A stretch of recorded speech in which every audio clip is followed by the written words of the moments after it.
Hey y'all, I'm April. And I'm Caroline. And this is your Bloody Happy Hour. Caroline, are you ready for this? This is your newest guilty pleasure. It's the bloodiest part of your week.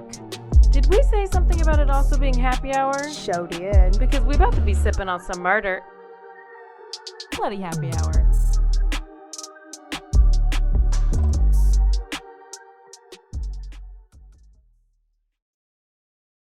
Hey y'all, this is April. And this is Caroline. And we have a couple of sponsors to read to you right now. First, we're going to go with the lovely, the amazing Blend Jet 2 Portable. Yes. Blender. I am so excited about our new blenders. I'm excited because I have Woody from Toy Story. I have my very own Mickey Mouse Blend Jets. And these are for those of you who hate your protein shakes in your blender, in your shaker cups. It's always chalky. You get stuck. Yeah. It's lumpy. It gets real lumpy. This is a good option. They are portable, so you can blend it at work. You can fit it in your cup holder. Does it make a lot of noise, Caroline? Oh, it's whisper quiet. It's whisper quiet. And it is rechargeable, so you can use it 15 times before you even have to charge it. And it cleans itself. All you have to do is drop a little water in there and a drop of soap and blend it up, and it's clean. And it's clean. You also don't have to buy your own protein if you don't want to. You can go to blendjet.com, and there are some ready-to-blend lattes. You got mocha, vanilla, cinnamon, chai, caramel, and green tea. You also have some protein smoothies, chocolate, peanut butter, banana, peanut butter, power breakfast, very berry, and blueberry acai. Yes, acai. I never know which one. I never know which one. But we're going to go with acai or acai. I'm going to go with acai. They'll correct us. Okay, so I'm excited. We have not used ours yet. We are using them first thing in the morning, and you should get yours. How do they order? You just go to blendjet.com and order the discount code BHH12. You get 12% off your BlendJet and anything else you put in your cart. That is blendjet.com to save 12% at checkout. You put in the code BHH12. This is going to make everything in your life easier. So yeah. do it. Yeah. Mine's going in my office and it's staying there. Same. Love it. Love it. Up next, we have Champions. Haircut? Yeah. April, are you looking for a good haircut or shave experience? Sure, always. Come to Champions Salon and Barber. Our skilled barbers and stylists are dedicated to giving you the very best service possible. Whether you need a simple haircut or the complete grooming package, we have you covered. Okay? And while you're there, you can enjoy a free complimentary beer and a chat with the friendly staff. And they give you koozies. And they have 2 convenient locations in Waco and Woodway. You can also book appointments online or through the app to make it easy and schedule your next visit. So why wait? Go to Champion Salon and Barber today and experience a cut above the rest. Yes. Okay, and last but not least, we are drinking out of our Bloody Happy Hour 30-ounce tumblers made by Misty McCombs with Idle Hands Crafts in letter N more. You can find them on Facebook, or you can email at idlehandscraftsinmore@gmail.com. Get yours pretty quick. We've already got some orders in, and they were so excited to get their cup and drink like your hostess do. I love it. Caroline, what's in your cup today? Well, I have a little bit of what you have, which is the Jim Beam. And that's what I have. Okay. That is also what I have. Still drinking on the birthday Jim Beam. You know what? And we're just going to follow it with some protein and blend us up a smoothie after this. What do you have for our Turn Up Tuesday today? Turn Up Tuesday. Okay, so there's been a update in the Shanquella Robinson case. Oh, no. So, in case you didn't know, here's a little background. She went to Mexico in October 2022 with 6 of her friends from her hometown of Charlotte, North Carolina, and they were staying at this luxury villa in Mexico. So, they're there. The following day, one of the friends calls her mom, Shanquella's mom, telling her that she had alcohol poisoning. Like, hey, Shanquella has alcohol poisoning and she's needing medical attention. 4 hours later, she dies. So then for weeks, Shanquella's family believed that she died from alcohol poisoning. But in November is when the video started circling. And this video was of her getting beat up, like vicious attack, just getting beat up. She was naked. She could barely talk. There was some guy in the background like, Quilla, you're not going to fight back. You're not going to fight back. And this went viral. She was kicked several times. And after the video came out, the Mexican authorities opened an investigation into her death, and they classified it as a case of femicide, which is a gender-based murder and hate crime. And now a word from our sponsors.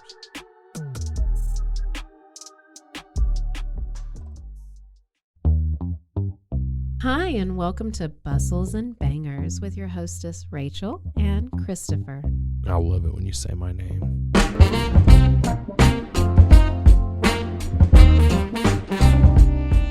And you didn't say hi. I didn't. You just kept going. I'm going to introduce the book. I'm not reading it. It's because I don't like reading. Girls like cowboy butts, and those jeans don't hide anything. Find us on Instagram at Bustles and Bangers or on roguemedianetwork.com. Hola, yo soy Jackie. Y yo soy Jessica. Y esto es Zona del Crimen.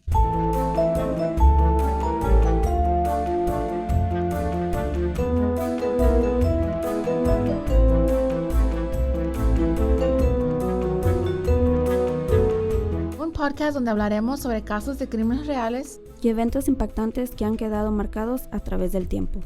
Recuerden que nos pueden seguir en Facebook, Instagram o donde escuches tus podcasts favoritos.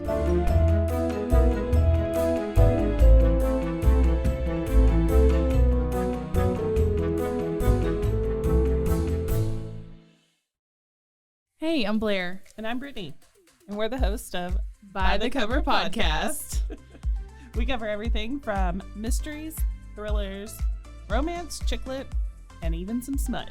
Don't forget the smut. Yeah.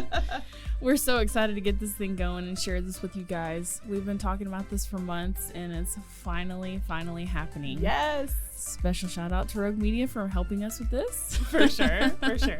You can find us on Instagram at bythecover_podcast. You can also find us on Facebook and TikTok, so don't forget to give us a follow on those two also. And we are so excited to dive into some of our favorite books and share those with you. We can't wait. Hope you love it.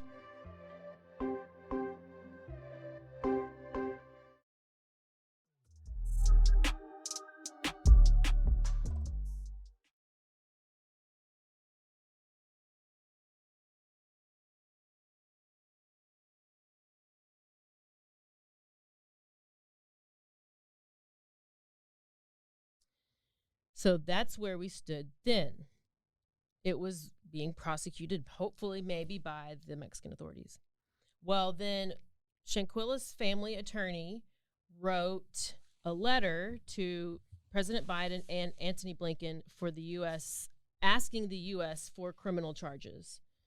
And inside the letter, they said they included her autopsy, which was done in Mexico. And it showed that the cause of death was a broken neck and a spine.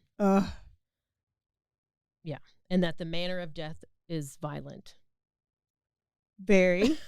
Is that a technical manner? It showed that the other injuries to her body were like the frontal region of her head had bruises. Her hip bones had fractures, and she had a burn on her ankle. And we also know that like she had a broken spine. Like Yes. And what did her alcohol content end up being? Was it did that come out? But it wasn't very high, was it? Yeah, it definitely was. So she not wasn't alcohol drunk. poisoning. Yeah. And I think we have another Quickie episode where we went through the whole thing, but this is just kind of the update. So, according to the attorneys for her family, they said that the Mexican authorities identified the woman who was the one beating her. She was supposedly gonna be like, there was a warrant that was out for her arrest. We thought for a while that she had been like extradited or taken by the Mexican authorities, but she's at the house. She's just at the house. Yeah. Nothing's ever happened to her. So on April 12th, which is Last week. Last week. The DOJ announced that they would not file charges in connection to her death. And they conducted an autopsy in North Carolina, and they said that they concluded that federal charges cannot be pursued. Well. So there you have it. I don't know what you do about that. Yeah. I don't know why. I don't know. But I feel like it's pretty obvious that there was video of her being beat to death. And there's no question. Like, we have video footage and we have an autopsy. If you don't believe that autopsy, do another autopsy. So I'm hoping this isn't the last we hear of this. Yeah. What a mess. What a mess. A little update on the CASHAPP guy, Bobby Lee. Did you hear about this? The guy who founded CASHAPP. Mm-hmm. This is pretty short and not sweet, but it's pretty short. On April 4th, he was found. This guy, Bobby Lee, he's the founder of CASHAPP. He has a lot of other things that he's involved in, like a bunch of Bitcoin and stuff like that. April 4th, he was found stabbed to death, and it was like the early morning. It was near in the San Francisco area, near the Bay Bridge, if you're in that area. And Nima Mamini was arrested on Thursday in connection to this attack. So this guy apparently is some IT consultant. Okay. And a tech entrepreneur in the Bay Area. And it was reported that it was not random, that they were together driving in a car and they got into an argument, and then this Lee guy starts like running away, and then the other guy just decides to stab him. The end. The end? What's the conspiracy corner part of it? There was a confrontation. He started running away, and then he stabbed him to death in the streets. 2 stab wounds to the chest. He tried to get help from officers that were close by, but he died on the scene. Wow. They don't have any motive yet. They don't, that's all they have. Wow. Sounds a little suspicious to me. I'm sure there's some TikTok conspiracies out there. Speaking of TikTok. Okay. Have you heard of the Zachary Latham, what did the court TV called it? Like the deadly neighbor, the TikTok deadly neighbor case or something. They named it something crazy. So this thing happened in 2020, but it just went to trial. Okay. And I think it took about 2 weeks, and it just finished like right now. So this is a story of neighbor fights. Okay. Neighbor fights. So this is in New Jersey, and this happened in Vinland neighborhood in May of 2020.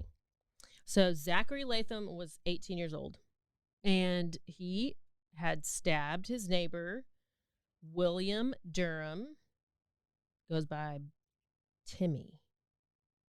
Okay, so little Timmy. He stabbed him after there was a confrontation in front of their house. So it's been weeks and weeks and weeks that there was this ongoing confrontation. So what happened was this Latham, we'll call him Zach. Zach had a bunch of cars.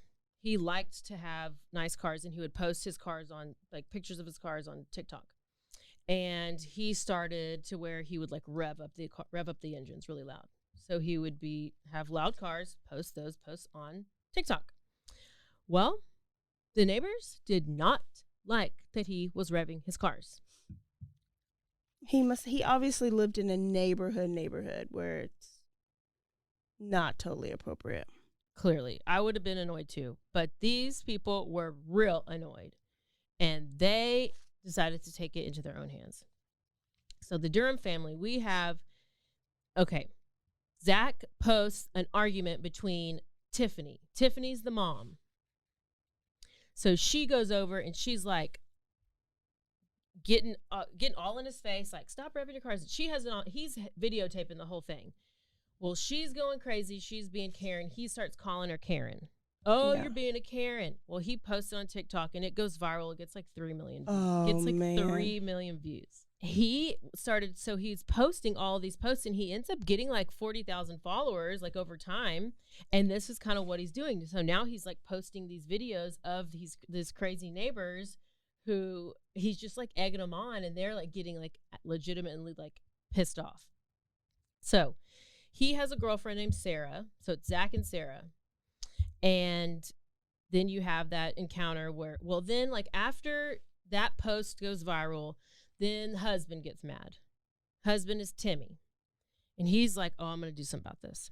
So he goes over there, it starts to escalate. And then there's one day where Zach is driving and he's trying to go to his house. Well, Timmy parks his truck in the road, in the middle of the road, so Zach cannot drive through in order to get to his house. So he kind of is like, move.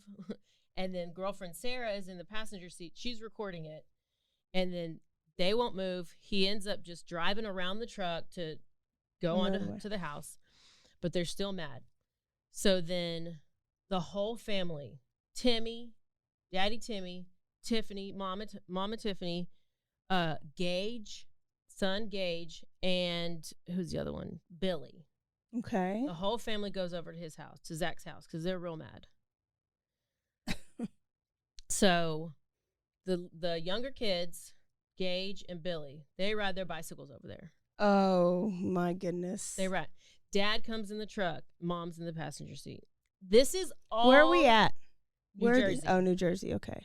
This is like small town Texas town. This is all on video because Sarah is recording it all, because that's what they do. They're recording it. Sarah, Zach's girlfriend. Okay. Yeah. So another thing that pissed him off was that there was one of the videos, there's tons of comments on these videos, right? Well, and then in one of them, they doxed the address, like, which is, they doxed his address of the neighbors. And so that's what also made them even madder. Like they put the home address of the family, the crazy family, on the TikTok online. And so then other people were coming by and just like, I don't know what they're just driving by and like trying to egg them on. And so that caused even more situation. So this is what happens. They go in, boys are on the bikes. Dad's driving the truck. Dad gets out of the truck. Zach is in the garage. He has a knife and a stun gun because he's like, I'm in the garage. Y'all are not coming in here. This is my property. But they go straight into that garage, and Zach like tries to swing the knife. He misses, but then Dad comes and punches him, and the kids, and it's just this whole brawl. So you have all these, like Mama Karen is outside just watching it. Sarah's over here filming it. And then you have the 3 Durham family members coming and attacking Zach. Well, Zach's just stabbing, and he's like trying to, I mean, I think it's self-defense. Oh, yeah. And you're on your own property. They came to your house. But there's different laws, I think. In different places. Like in where, I think it's called like you can like protect your own. Some laws you are supposed to retreat. And some you can stand your ground. Oh, stand your ground. Yeah. So I heard, I'm not exactly sure on what their laws were, because I was like, why is this even an issue? You were being threatened. You were on your property. They came onto your property. So, well, turns out that Zach ends up stabbing the dad, and he stabbed him fatally. Dad dies. Okay. So he calls 911. Zach calls 911. I think multiple people called 911. And he says, I promise you, this is kind of what he was saying. Oh, this is what was on the video. I promise you, you better back up. You're not going to like what's coming. Then that's when the father comes in the truck, and they're like, get off the property, and they all start fighting. The camera shakes and gets part of it, and the girlfriend is screaming, and it's all jumbled up, but it's all on video. So then they go to trial, and they're like charging him with second-degree murder, second-degree manslaughter, weapons offense, and aggravated assault. Wow. Yeah, so he's charged with all those things. Was the other family charged with anything? Yeah. Mama Karen? Okay. Yeah, they were charged. So the Durhams, they got, let's see. Oh, yeah, he says they came onto my property with guns, and then I fought them off. They drove away. My windpipe is crushed. I got stomped and kicked by like 10 people. There's blood all over me. I believe I have an open cut. There's blood all over the garage. They came in. They had guns. And this is what he's saying on the 911 call. Officers come. They find everybody out there, and they're like, pronounced dad dead at 7:48. Zach was taken to the hospital. He had a concussion, and he had some cuts. The mom was charged with simple assault and criminal trespass, and her sons were charged with aggravated assault and trespassing. And of course, they're going to claim self-defense. And now you're a widow. Because you were mad because the kid was revving his car. Call the police and give them noise violations and let them ticket them until they stop. I'm sure there's some type of code. They're in the city. You can't play music loud these days. No, you can't do anything. So they get to where they had the trial. It just got over, and he was found not guilty. Well, should have. I know, that's what I said. Yeah. I was like, well, if you would have gone out and attacked them if they would have stayed out in the front yelling at you, and you went out there and you started stabbing them, that's different. He didn't pursue them. Yeah, he was the one. It was a lynch mob. They lynch mobbed his ass. Yeah. Wow. So that is never crazy. Even heard of that case until No. right now. No. So you only got part of the Florida case from last week because the next day everything changed. So if you haven't listened to last week's Quickie, there was 3 teenagers that were found dead, all within miles of each other. They were all together earlier that night, and town was kind of panicking, thinking, is there a serial killer? They ruled it and said that it's most likely hybrid gang related. And then by the next day, they had an arrest. 2 arrests. 2 arrests. And then the third guy is at large. I believe. One of them was, did they find him? I think they got him. One of them was 12 years old. And one of them was 17 years old. Uh-huh. One of them was arrested with his shirt on at home with no shirt on. Like he was handcuffed with no shirt on. 12-year-old. That was a 12-year-old, and he looked little bitty. And they perp walked him on purpose, and they videoed it on purpose because did you hear that the conference? Yes, the one I sent to you where that guy. Pissed.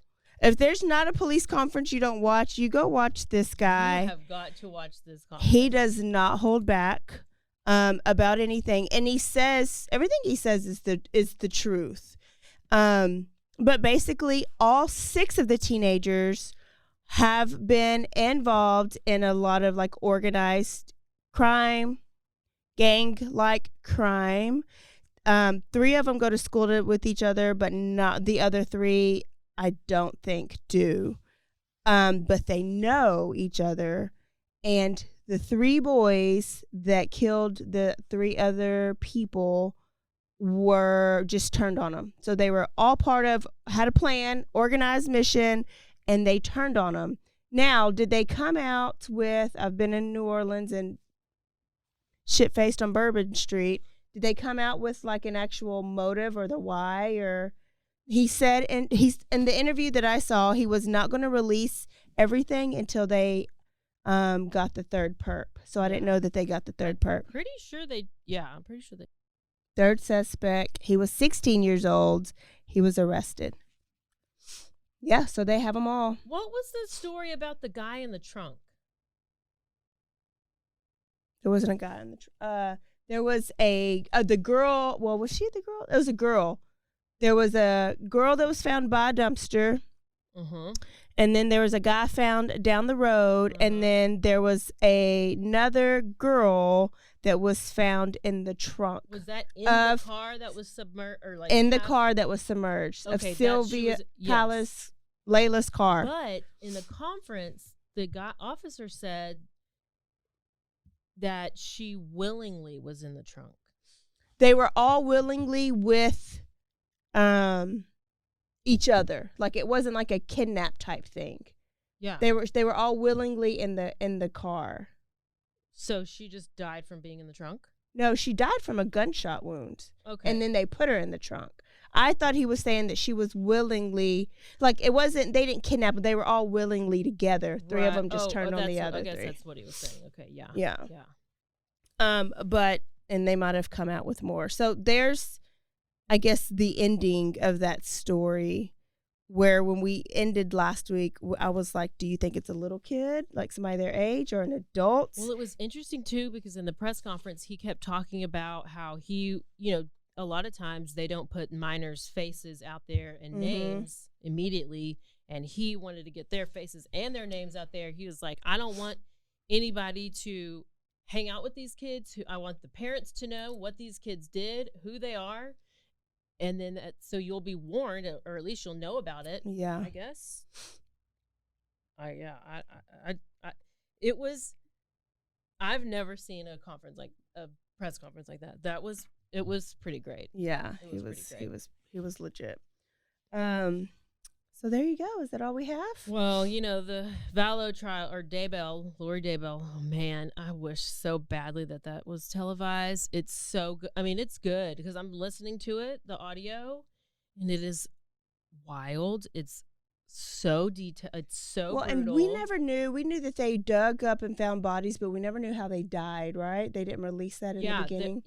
They saved it all now. Yes. But obviously, one of them was chopped and burned. Tylee. The boy or the girl? JJ was just in buried. A bag. He was in a bag. He was duct taped. And I think they were both pretty burned, but Tylee was like burned and just... Well, I was watching something today, and that one was burned, and they figured out that burning was too hard. So that's why they just buried the other one. Tylee first, and then JJ second, and they just put him in a bag and buried him. Put a bunch of rocks on top of him, and then a bunch of wood, and then like gravel and dirt. Because Chad Daybell was a grave digger. So he, is that right? A grave digger? Yeah. I mean, they're saying that the reason they knew how to cover it up. I mean, obviously not well enough, but. Wow. So updated just now. Okay, it's a murder investigation. Okay, so this just in. Thank you to who just tagged us, listener Gabriella Marie. So last week when we were recording, we got a notice about a burning body in Robinson, but we didn't know much then. Yeah. So it looks like it's an actual murder investigation. So Robinson is a little town outside of Waco, and Caroline did the story on the Darlene Gentry for one of our live shows. Okay, so Robinson Police Department has developed a possible identification in the victim discovered on April 5th at the end of Heston Circle, but are still awaiting confirmation for a positive identification.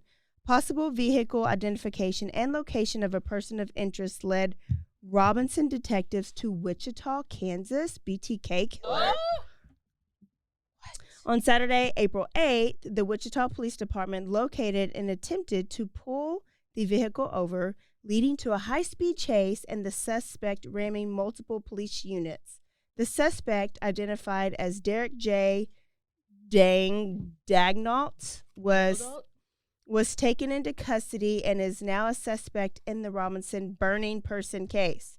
He's currently being held on unrelated charges from Wichita. Information indicates that neither the victim nor the suspect has ties to Robinson, and they were just passing through the area when the body was taken to the location where it was found. The department believe this to be an isolated incident, and there's no danger to the community. The Robinson Police Department continues to work in partnership with Texas Department of Public Safety, the San Marcos Police Department, the FBI, and the Wichita, Kansas Police Department, and moving toward resolving this case. So I wonder if the suspect is from San Marcos. How did it get San Marcos? Where's the burning body? It was in Robinson. They just dropped it off, put it on fire, and then they at the end of Heston Circle, and then left. They started to go on a police chase. They went to Wichita, Kansas. Okay, that's all we have for you guys. We will see you Thursday with a Nala story. We're going to New Orleans. Here we go. Don't forget to stay aware, stay alive, and always be DTF. Bye, y'all. Goodbye.